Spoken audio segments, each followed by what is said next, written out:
So when we got to the house, he was not there. So I started crying even before they told me what it was. So they came, told me, no, Nahashon is no more. He met with some murderers, he was murdered, and that was it. So it's like the world crumbled on my hand. So I couldn't understand how. I was telling, are you sure it is him? No, because Bravo cannot die. He cannot. He wasn't even supposed to. He was with a best friend on that night he died. And he told me, no, you would not like to see him. No, I don't know. I want to see him because I want to confirm it's him. Because there is no way Nash can die and not tell me he's dying. You know that I didn't know. Okay, how would you even die? We had our plans. We had everything. We used to do everything together. So we are just so young. So how can you die?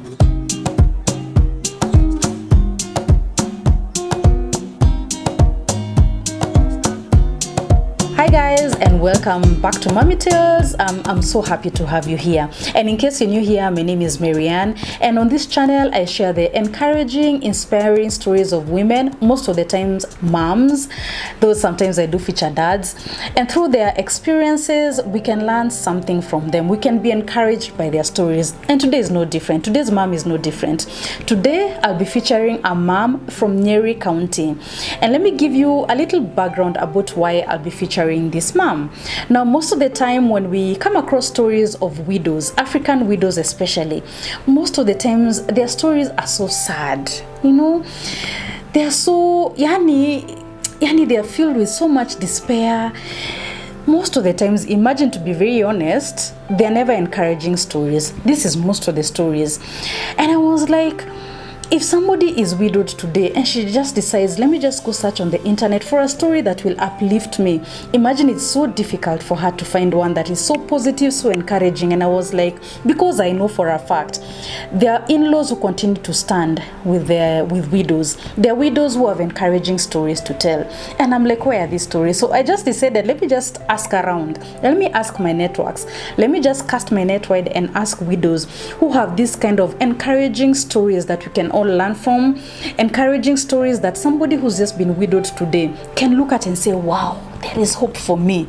And I was so happy when Purity responded, because her story offers lessons, offers insights to all of us, whether we are widows or not, because we are in-laws in one way or another. We are in-laws, by the way, or even if you're not an in-law now, you'll be an in-law someday.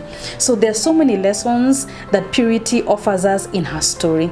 Let me not talk too much. This is Purity telling us her story in her own words. I'm Purity Wanjiru Ashira. I'm a mother, 29 years old, to one boy who is now 5 years old. Yeah. Tell us about your marriage. When did you get married and how was it? Who was your husband? So I got married in 2015. My hubby was Nahashon Georgia, but we used to call him Bravo. I guess he was so brave. And my marriage was so good because we were still so young. He was my best friend. We knew each other when we were in college. So now we got married and life was good because he was my best friend. He was my college mate. We used to share a lot. Yeah.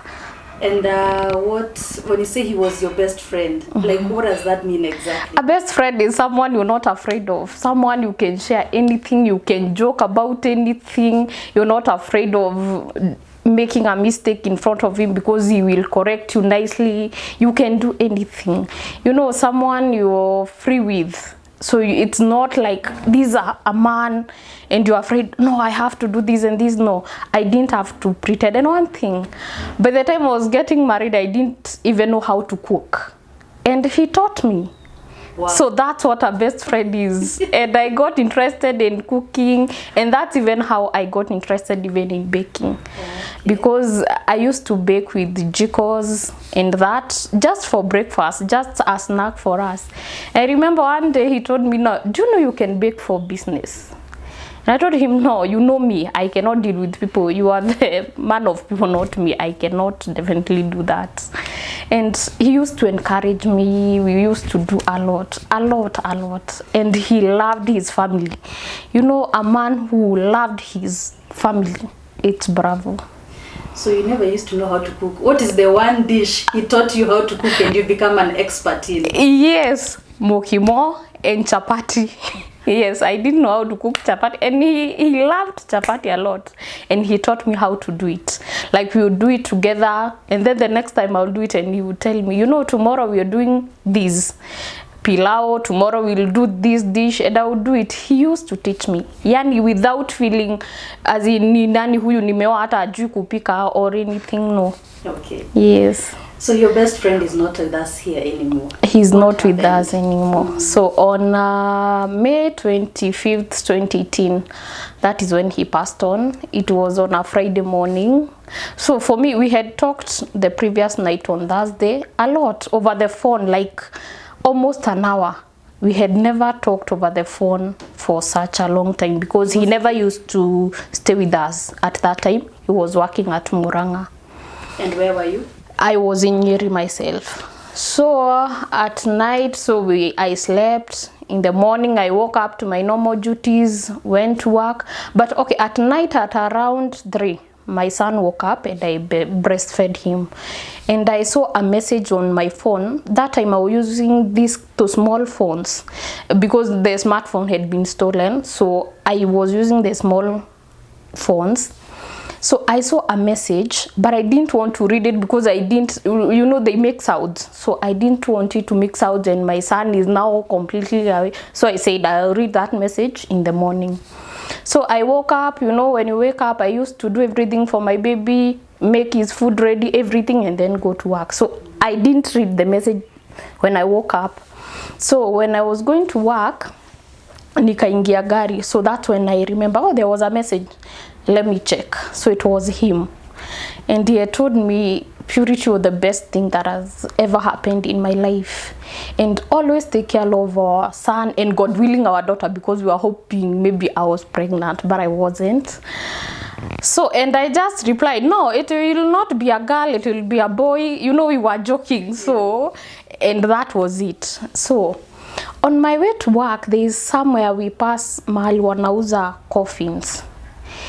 And I looked at those coffins and I was like, I pray that I'll never buy a coffin for someone close to me. For the first time in 3 years, I was going through that route. I've never thought of those coffins. But that particular day, I even made a prayer.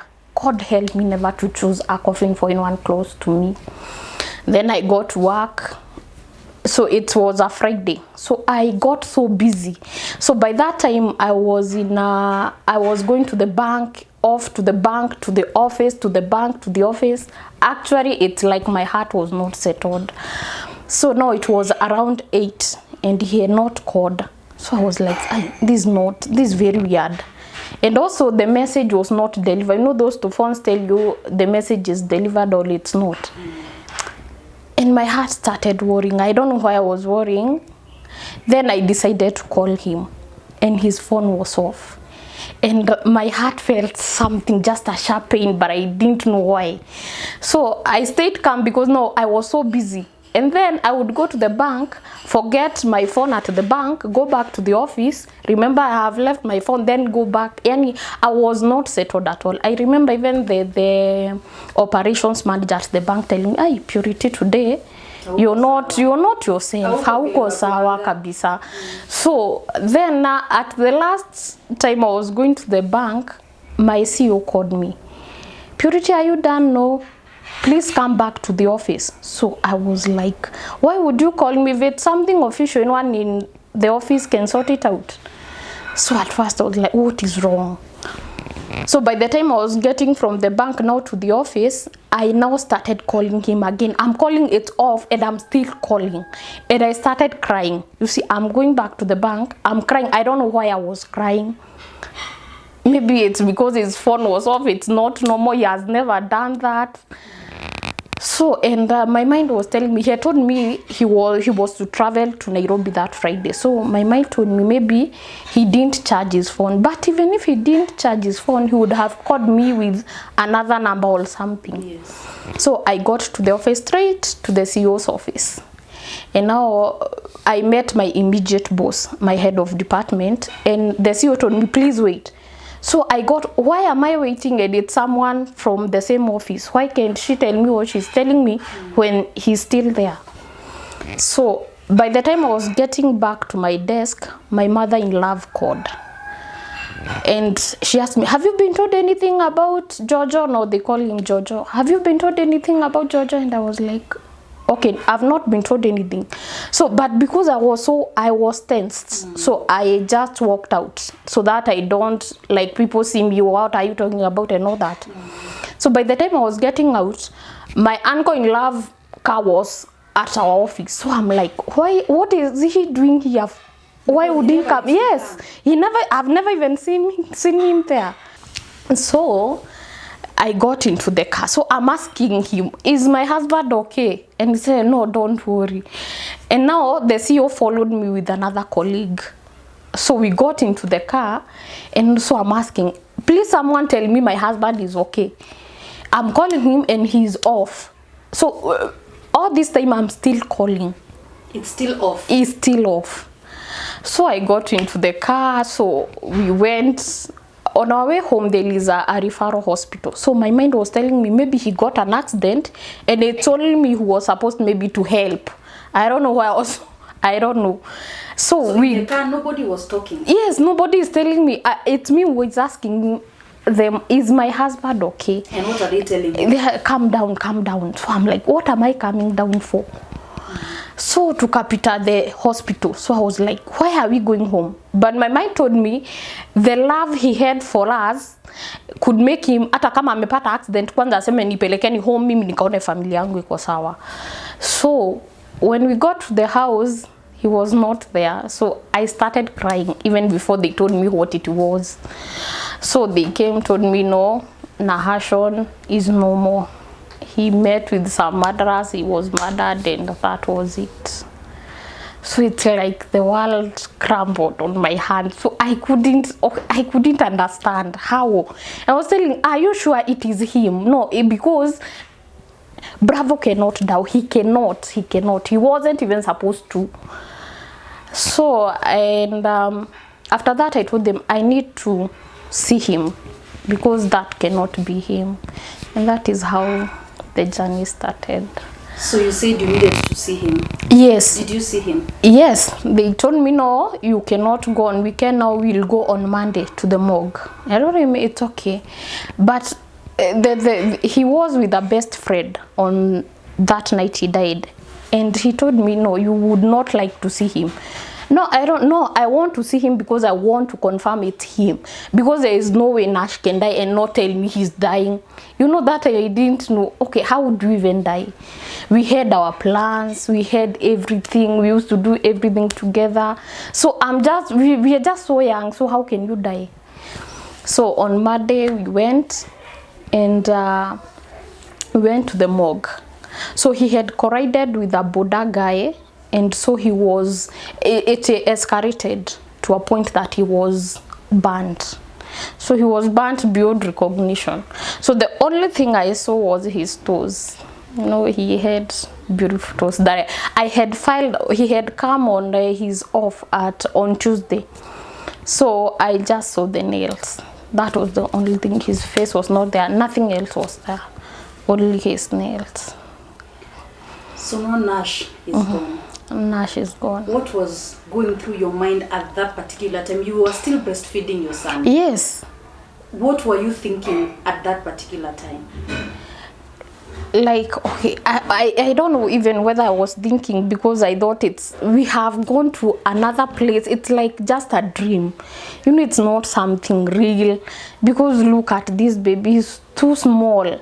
How can he? So my mind still told me he's not gone, and it is not. Even when I saw him, I still believed, no, it cannot be him, because he would have called me on these guys. I don't know whether I believed I was tough because I'm a Nyeri, I don't know, but I believed like you could have called me and we deal with these guys anyway. Nothing was giving us. We were brave. That's why we were calling us Bravo family. So my mind still told me, no, he cannot. He is not dead and he's not the one. So I still believed he would still come back. Yes. When did you finally accept he's gone? Some bit, I guess last year, that was 2020. All through, I've ever believed he would come back. So, and here he's gone, months are gone. In fact, I used to even call his number because I believe maybe he will one day go somewhere. And maybe because he ran away, because I didn't see how they were able to even get hold of him. He was alikuwa na nguvu, so it didn't hit me how. So I still called his phone so many times. Okay, I remember one time after months, I guess there's a WhatsApp setting that if you're in a group and you are inactive for some time, it says you've left. Okay. I remember waking up in the morning and there was this Jumuiya group and I saw Bravo left. So I was like, so he's alive. So I'm waking up, I'm calling my uncle and telling him, no, you know he's alive. He has left a group. And no, calm down, calm down, calm down. Then later he told me, you know, there is this setting, if you're off for some time, you're not active, it will say you've left. I called his phone that day so many times because I still believed maybe he left himself. I didn't know. How many years after he had passed on? Just a month. Oh, just a month. Yes. Okay. Yeah. Okay. Okay. All right. So now suddenly you're a widow. No, suddenly I am a widow, which I remember that day when he died, there was this woman who prayed for us that evening when people came. And he was like, this is a young widow who've been left. And I screamed because what's the meaning of a widow? Because I didn't accept it. But no, it came, he's not coming back, I'm all alone, I have to do everything. So, but at first I stayed with my parents because we had a house that we were constructing. Because I wouldn't go to our house, I was not able to ever go there. Where you were staying? Yes. Even when they were sharing it to me, I was not there. I was never, from the day I got out, on the burial day, I was never able to go back to that house because the pictures on the walls, the memories, everything. So, and because now this house was not complete, so I had to do something so that it can be habitable. And so I just went to that house. So I stayed kidogo with my parents. Then now I had now to go to the house, and now life starts. By the time even he was dying, we didn't have any. We were to go now to the new house that weekend. That weekend. Yeah. That Saturday was to come and we were to go to the new house. And now just the way it is, you know, the way you say, no, we don't want to now spend on rent anymore. This house can just stay the way it is and we finish when we are just there. Yes. Yeah. Okay. So you moved into it? Yes, I moved into it now alone with without him. Yeah, without him. It was just you and your son? It was just me and my son, but later my aunt, there was an aunt who came to stay with me and she's still staying with me. Okay. Yeah. Okay. So this is a very difficult time for you? It's very difficult. You know, you've been left, you know, when you have a project, when you're building, or maybe you have a big project and you're left with nothing. Actually, his bank account was zero, and I knew it because I used to manage when he's not there. I used to take care of the construction, so I knew we had nothing. And then that month I had just taken a loan that maybe he will pay and he will be doing the other things as I pay the loan. So you've been left, one, your salary, my salary was not enough to cater for the loan. But because he used to come pay, maybe after 2 months he would come and pay the loan. So I wasn't worried. After all, we live in it because he will maybe cater for the foods and all that. So now he's gone. Your salary cannot pay that loan. I remember when they did for me the calculations for the first 3 or 4 months, I used to receive a salary of 490 shillings. And you have a child to feed? I have a child to feed. So, and because I'm going to work, I have to leave him with somebody. Yeah. So my aunt came. This aunt is a cousin to my dad. But she said, no, don't pay me. I just want to stay with you. She's actually, and we're still together. She was working without getting paid because I was not able to pay. And the person maybe who could have chipped in was my dad. My dad had also he was in debt, so he was not okay financially. But my aunt said, no, I'll just stay with them, don't worry. When you're able to pay me, you just pay me. How much will you want to be paid? No. Just be. So you can imagine earning a salary of 490. You have a kid to feed. You have everything now on your own. You have nothing else to do, because I was not doing anything else apart from the employment. And you know, he was also employed, so it's not like a business that I could have gone to his business or something. So now life became so hard on me. But maybe the first few months, because you know, people have contributed and all that, it wasn't that hard. But now the third month, now reality hit. You have no money, you have no salary. And then I'm this kind of a person who will not go borrowing. Even my mom knows, whenever we didn't have salt, kitambo ananiambia enda kwa shushu kaombe salt, I will not. You just eat without. That is me. I'm not able to go tell someone I'm going through this. It's only my hubby. It's only him that I used to tell him, sina hi, and I'm not afraid. But now he's gone. I have, even my own parents, I wouldn't tell them I don't have this and I don't have that. That was not in me. So, and I remember even I never used to know maji inalipangwa na simu. So I've stayed for months in that house. I'm not even paying water because I didn't even know whether it's being paid. So imekaa mpaka ikakatwa. I remember that day I had 30 shillings in my pocket. And 30 shillings was for the fare next day. Then vitu zimeisha kwa nyumba shopping. Me and my aunt survived on githeri. Had maize. See ile ingine. And we only had rice for my son and a little unga. So it used to approach a time, if everything is exhausted in the house, we will leave the rest kidogo for my son before I get the shopping. So I remember that day I went home, my aunt told me maji imekatwa. So I'm like, okay, maji, okay. There are bills, there are water bills. I knew about the token because it was put that time when I was there. So, and the token also had 1 unit remaining. And remember my son telling me, Mom, unajua token nikifika mahali inalia. So nikifika, my son told me, Mom, pima imepotea. So I was like, what is not happening? Iyo ni maji.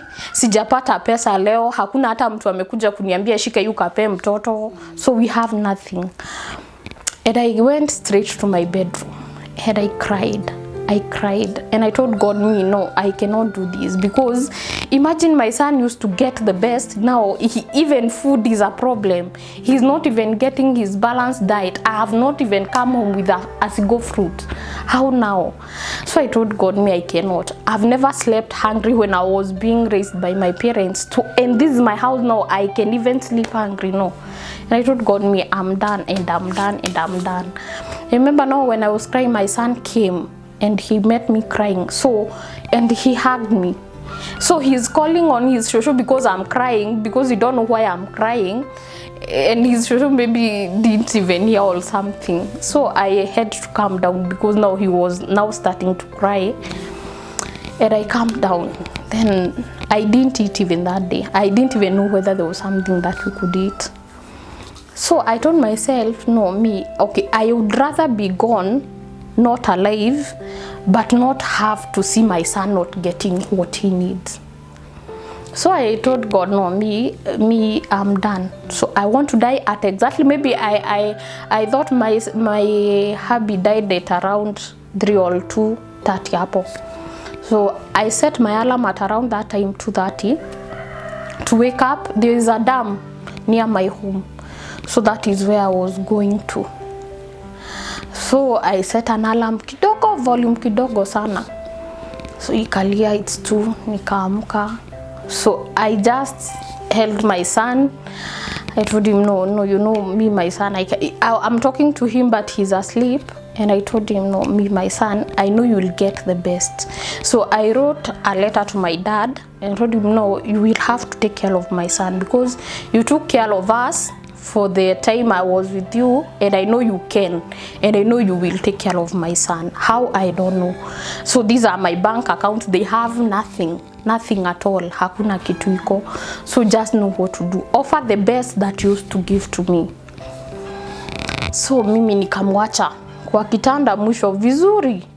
So I got into the toilet and I sat. I really cried. I don't know how long I was there because I was so broken. And after some time my son fell. So I don't know how he came out of the bed and fell. How, I don't know, because he was still okay when I was getting out.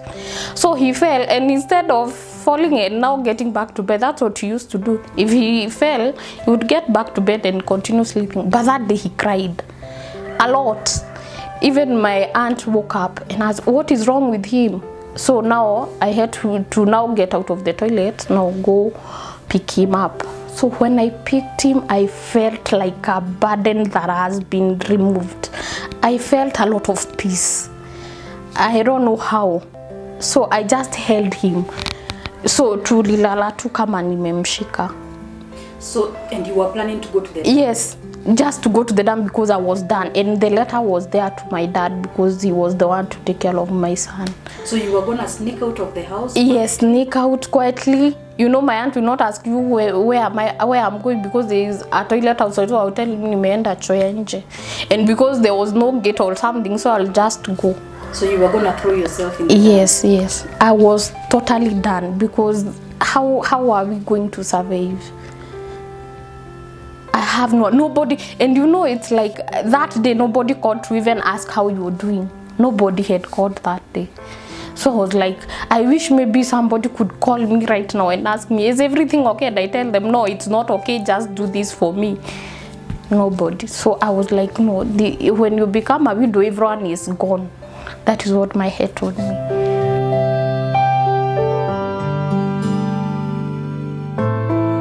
After the burial, okay, everyone of course goes away, but they keep checking on you. But okay, I guess it's because that day nobody called me to ask me how we are doing, and I will tell them maybe I'm not doing well, I need this and this. But after some time, I remember that month, I don't know what happened with the systems. Now the deduction were made more, and I received a salary of 137. And so now I went to one of the uncles, now uncle in love, and I told him he's in town. So I told him, no, see, no, this is my salary. No, me, I don't know what to do. I don't know whether I should give you this baby, you stay with him as I know what to do. And he told me, and why have you never told me?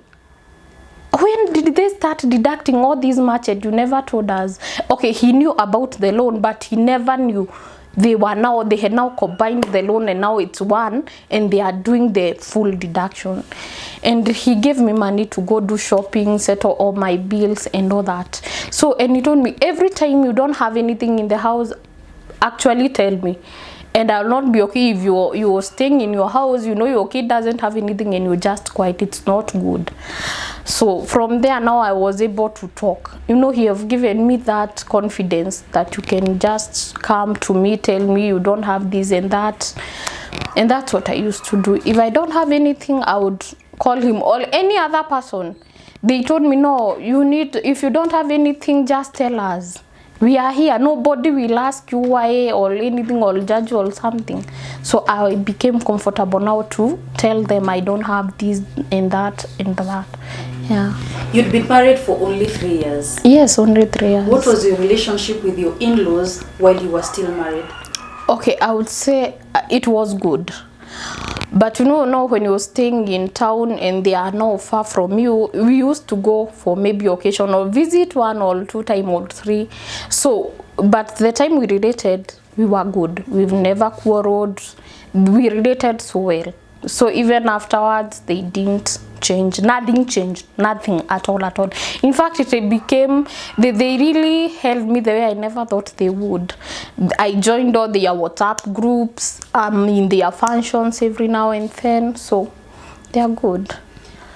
We still talk with them. And my mother-in-law always said something.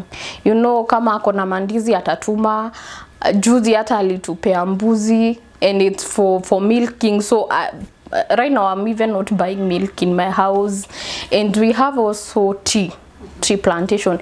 And atafanya hiyo kazi yote, then put money in my account. So anytime I need something and my son doesn't have this and that, I go to the account. and withdraw the money, and we have something to eat. Your mother-in-law puts money in that account? Yes, in that account. And I even don't know how she's able to do that. Ajui niitisha pesa, sijui ya kuchuna majani, sijui ya kufanya nini, and she puts money in that account very faithfully, just the way they used to do. I never even know how they used to do it, but there is money in my account every month. Yes. And your sisters-in-law, your brothers-in-laws? Yeah, we talk. My sister-in-law, you know, now they were smaller. My husband was the firstborn. We still talk. We relate so well. I don't have this. We assist each other.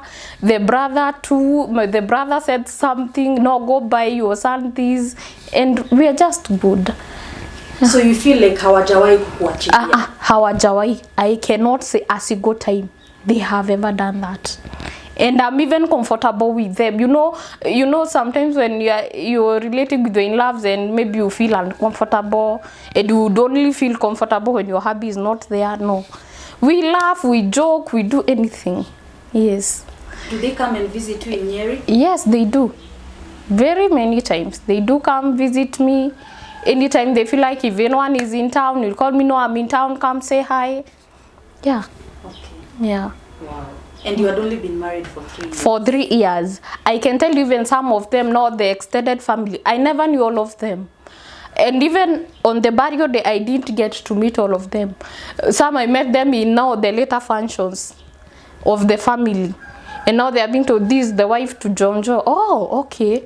And you've known them for that afterwards, and they still assist me. They still promote my business. You know, they buy a cake from me. They don't like, no, you have to bake because maybe we are family. No, I need a cake for this much. How much is 1 kg? How much is 2 kgs? And they send money and you bake for them. And after you bake for them, you will also see them mentioning me in even social medias. Do we have a baker in Nyeri? And they are there mentioning my name. They encourage me. They are seeing my post and they will encourage me.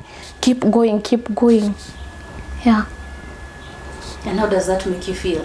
It makes me feel good. You know, when you have peace, first of all, because they gave me peace. They didn't pressure me for anything. So I'm able to heal because you have love around people around you. Because what makes people not heal or what makes people more bitter, it's because these people have started treating you just the wrong way. But these ones treated me so nicely. They still treat me so nicely. And it has helped me heal. It's have been part of my healing. Do you take your son to visit the shosho in Odaya? Yes, several times. When maybe if there is an occasion and maybe I have a chance to go there, we go and visit them. Do you think you're one among the few widows who have that kind of support? Yeah, very few. Okay, I've met a few, but very few. For me, it's a blessing. I can tell you it's a blessing because even those who will tell you they were treated wrongly, they never knew that would happen. I also maybe never knew they would support me that much, considering I've been just with them for 3 years. I was so young. So I am among the few who can say they have really supported me. Yeah. Okay. What message would you like to tell Jonjo right now about how life has been? What would you like to tell him? First of all is that I miss him because you never like heal completely, like forget. So, but one thing I know is that I was lucky to be in his family and in his life. Because I know maybe they say those people watch us when they are there, and I know you have a wonderful family. A family that I never thought would come and support me even when you are gone. But they are supporting me, as in they never want to see me have any trouble unless I don't talk to them. But as long as I'll tell them I need this and I need this, they always come, they always chip in where they are needed to. Yeah. So your family is, I just feel like still I'm married. It's only that you're not there. Yeah. And what would you tell your mother-in-law today? What special message would you want to give your mother-in-law and maybe your dad-in-law? Okay, I would like to tell them, may God bless you. Bless you so much, because I don't know what can pay that. you know your son is not there and you're still with us. Actually, I don't know what is connecting us, but you just the best. And may God bless you. So I know it doesn't pass God. God always see what you do, how you support me, and I know he will always bless you. Yeah. Wow, that is encouraging. So you feel comforted that you can even pursue your own interests if they will support you? Like right now, I was pursuing a master class, a wedding master class, and there's the one I reached out to, they supported me. I told them, no, I have done this much and I still have a deficit of this, and they sent the money. You go and do something, go do what you want. Because they sent money? Yes, they did for that class. And even when I was starting baking, by then I didn't have anything. Like I didn't know how to start, or I didn't have tools, I didn't even have money. They gave me that money to start the baking. So they sponsored my classes. They sponsored me buying everything I needed to start off, and I started. And they always ask, how are you doing? I can see you still posting the cakes. This nice job. We've seen where you've come from. But I also work hard. So it's not like every time you keep asking. So they know you're doing something, and every time you call out for support, they will come in because they know you umefika mwisho. Ukiona ukiomba umefika mwisho.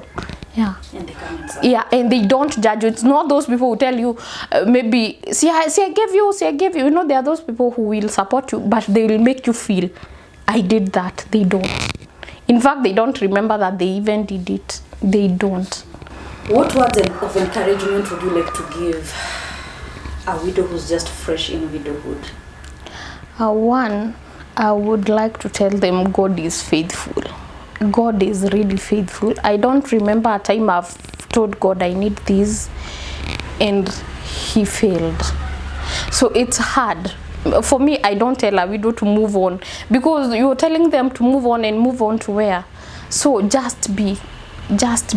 God will. It's only God. It's only God who heals. Because at that time you left, the world becomes something else. You're doing good, now you're not. You used to see somebody, the support now is not there. You make mistakes alone, you do everything alone, nobody is there. But then not so many people like listening to those stories. You go tell someone you're feeling pain and they go, no, just move on. You're still there. You still buried him, just move on. So not so many people know that at some point you will be doing very well, and at some point you will be so low and you will be in pain. So just let yourself be. If you need to cry, just cry. Personally, when I feel that pain come, my bathroom is the best place. So when I'm showering, I'll scream, or I'll go somewhere and scream, just the pain out. So may God will be there for you, because it's not about people. Just find a way that you can start life, a way that now maybe you can fill the gap that was left, and I can tell you God will not let you down. I started baking when my husband passed on. No, I started baking now in 2019, and so far cakes have been everything to me. They cater for my bills, my son's school fees and all that. So I can tell you God is a God of widows. When he says that I am the father to the fatherless and I am husband to the widows, he really means that.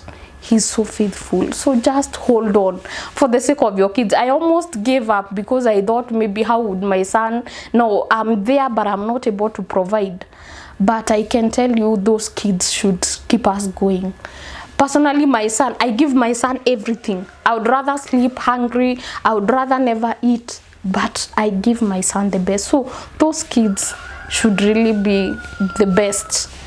Give them the best. Be there for them, because they need you, and they have no one else. No, the father is not there, so they need you. So just hold on there. If you need to talk, you can talk to your fellow widows, because personally I feel comfortable when I'm talking to a fellow widow, because they have gone through the same thing I've gone through, so they understand the pain and they will not judge you. So they will not be like, na umeishi hapo sana. No, they will not. They will understand you. So hold on there, God will come through.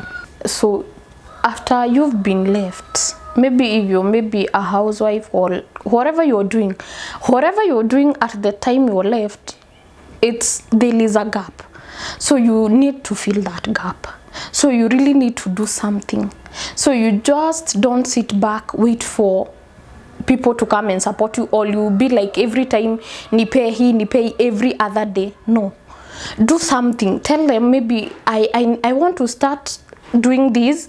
Actually, I don't have money, but I want to start doing this. So they will support you if they can. It's also good to know that it's not that they have the money. No, it's not even it's your right to be supported. Like, they were not even maybe giving you that money when you're married. So it's not a right, first of all. So don't go judging them. They don't give me money. They don't. No, it's not a right. But it's just support. Support means you're already doing it, and now they come and chip in. So just start something, and then I'll go out and ask for help. Because when you ask for help and yourself you are just doing nothing, or maybe you're just wasting money, you know, they will say you, okay, I gave this person this amount to go and do something. I can see them parting and doing everything. They are not doing anything. So just get to know what you want. If it's a business, set up your business. In your mind, know that what you want, so that when you ask for help, at least they will know this lady is working hard. For mine, I know they can tell. Personally, you know, I have a full-time job, and I now go back and bake when I get out of work, maybe around 6. Between 6 and whatever time I'll sleep, I'll be baking, and they see it. Because I will advertise, they will see you're working hard. Even when they come to my house, they will not come to my house the way it was last time. At least I will have done something. So when you have something you're doing and then call for support, it's easy for them, and do not be a burden. Because let me tell you one thing, people view widows as a burden. Personally, I lost like almost all my friends. I remember maybe 1 or 2 that remained, because they fear now who will take the burden. But when you do something and now you are asking for support, that's something you've already done something, and now you want to be added or topped up or something, it feels comfortable. It also feels comfortable for them, because they cannot cater for your everything. They also have their families. Sometimes, just like you, maybe the way you go financially down, everyone has that part of their life. So it's not a right that lazima upewe. And now when they don't give you, you term them as bad. No. Like, no, maybe I remember there was a time I was asking my mother-in-law, do you have this amount of money? I wanted to do this. And she told me, oh, I'm financially. And I didn't hate her, no. Because we all have that time, we are financially down. And if they are there, don't just say they are bad. They are not. Just know what you want. Do something so that they come and chip in. Yeah. I think that's the best advice you can give somebody. Yes. Yeah. And also just be there for your kids, because no, like mine, by the time the dad was dying, he didn't know about it because he was still young. So right now he's all grown. Now he's asking the questions. Where did daddy go? Where did daddy go? How was dad? You know, and you have really to stand for your kids, morally upright. Because they really need you. They really ask questions that you really have to answer. So just don't waste yourself up, because at that time when you're mourning, let me tell you something. At that point when you're mourning, there are so many people who come. Some will come and tell you, no, ata mtoto tutalea. You know, there are so many temptations at that time when you don't know what is happening. You know, at that point is like you're not normal. You're not yourself. So just stand for your kids. Yeah. Like you said, during the burial, there are many people. Yes, even before you bury, they are there telling you, no, we can take care of this kid. But do you think they are taking care of that kid? No, this is what they want. There are those even who know that you have a project somewhere, and now they will tell you they are now coming at that time. If you're not careful, you will just waste. And that's why you see maybe some are left with the properties, and after some time they're not there. They are either sold out or they're not there at all. Yeah. So you really need to be really careful. And it's for your kids. For me, like, no, that's my house. It's for my son. I don't even do it. So there was no one time I'll let it go. No, because it was for his son, not for me. Okay, yes, it's for us, but the son is there. Yeah. How far have you been able to carry on with the house? Very far, because by the time I was getting in, I guess it was just a shell. But so far it's doing well. Anytime I get extra coin, I do something. One thing, and I can tell you now I'm very far. Yeah. And I'm sure he's proud of you. I know he is, because he used to tell me, Purity, you can do it. I know you can do it. Every morning we woke up, we are the bravos. We can do it.